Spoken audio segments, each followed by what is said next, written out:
Salut les touches à tous, c'est Aurélie de Gribouille Carterie. Donc je vous présente mon premier grimoire d'environ 120 pages. Donc la tranche fait 5 cm. J'ai utilisé mon dernier morceau pour ce gros grimoire de fausse suédine avec des effets de couture et tout ça. C'est rigolo parce que j'ai un pote qui m'a dit on dirait de la peau de chamois. Il est très branché tuning et tout ça. Donc c'est de la fausse suédine et c'est mon dernier morceau. J'avais un gros morceau. Ça fait 2 ans que je fais des grimoires et j'avais un gros morceau, mais là c'est la der des der, c'est la fin de la fin. Donc j'ai créé cet emmental de la nature en pâte polymère comme l'âme d'une fleur. J'ai saupoudré ensuite la base de la pâte polymère est noire. C'est tout noir. Et en fait, j'ai mis des poudres perlex dessus qui se fixent à la cuisson. Donc j'ai fait une petite compo avec des fleurs en papier et des vraies perles d'un chapelet musulman qu'on m'avait offert du Maroc. C'est une amie qui m'avait offert ça du Maroc. Et on m'a volé la main de Fatma qui était sur le chapelet, donc je l'avais mis de côté. Et je me suis dit, peut-être que je m'en ferai un collier ou je sais pas.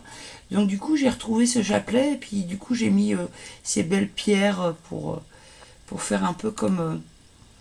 on dirait un peu comme du gui en fait, ça fait comme un effet de gui.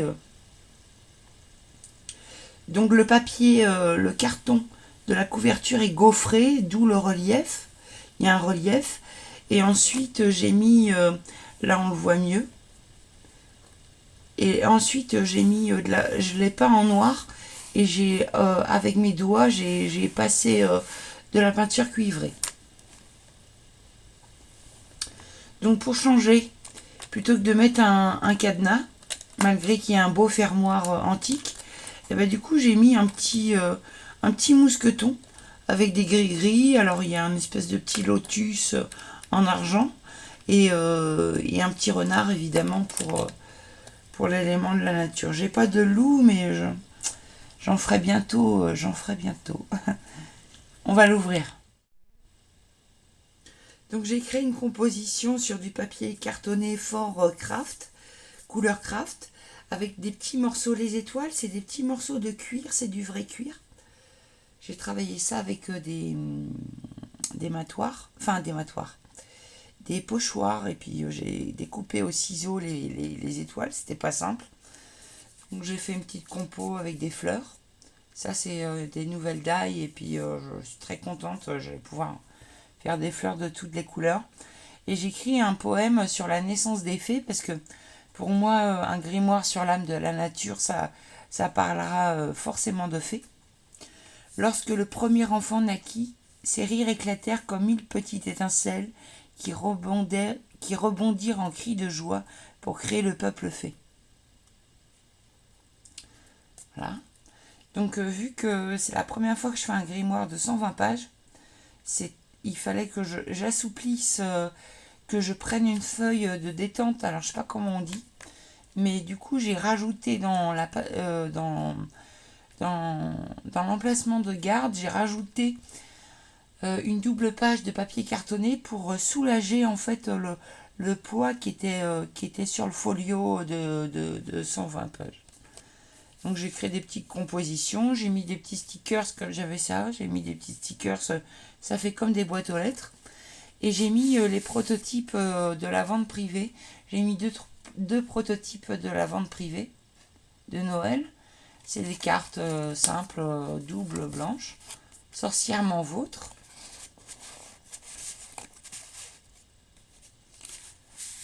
Donc j'ai mis celle-là. Donc j'ai fait les pochettes comme ça, toutes simples.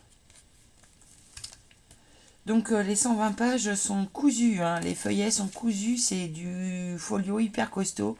J'avais une autre technique pour le faire avec une scie, du fil et tout ça. Enfin bref, peut-être que je vous montrerai, mais je reviens toujours à la couture parce qu'il n'y a pas mieux, il n'y a pas plus résistant que de coudre son folio. Donc avant de coller le folio sur ma couverture en carton, j'ai glissé dans la tranche. Donc du coup j'ai créé un marque-page avec une chaîne et puis une main. Donc ça permet de bien pointer les mots et tout ça. Une fois que vous aurez écrit. Donc les papiers, les pages sont vieillies aléatoirement. Parce que je le fais au pinceau. Alors des fois ça marque plus. Les bains sont différents. Des fois ça marque plus, des fois ça marque moins. Donc pour une préparation de grimoire, ce que je fais, c'est que je badigeonne au pinceau avec ma mixture pour tacher le papier en fait.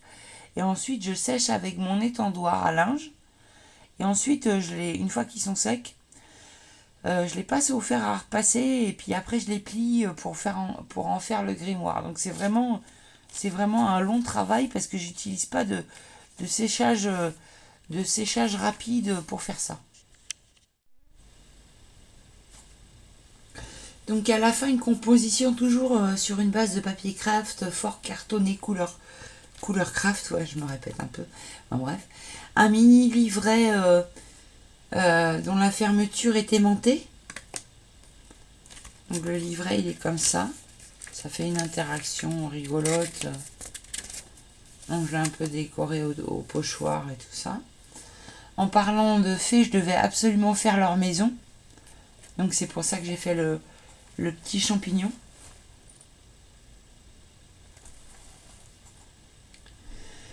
Et mettre de quoi les rassasier. Donc c'est très rigolo parce que j'ai trouvé ce truc là. Et en fait c'est des fleurs de trèfle. C'est des matrices de fleurs de trèfle que je peins un petit peu après pour faire, vous savez, comme les petits trucs qu'on mange quand on est enfant, quand on cueille les fleurs de trèfle, tout le monde nous apprend ça. Si tu prends les petits tubes, tu effeuilles la fleur et en fait tu peux manger un grain de sucre à la base et tout ça, c'est très rigolo. Donc là il y a une petite pochette fermée avec un aimant, donc c'est une petite pochette à secret. Voilà, c'était Gribouillis. À vous de consacrer ce grimoire, on dit comme ça. J'ai lu ça sur un article sur les sorcières et tout ça. On dit consacrer un grimoire, ça dépend ce que la fonction qu'on va lui attribuer en fait. Donc moi j'en fais, c'est comme ça, mais ça peut être des incantations ou simplement des poèmes enchantés, ou alors tout simplement pour faire un bel herbier, pour avoir un beau livre, pour faire un bel herbier. Donc je vous dis merci, n'oubliez pas de mettre un petit pouce bleu pour m'encourager, je vous dis à bientôt, bye bye.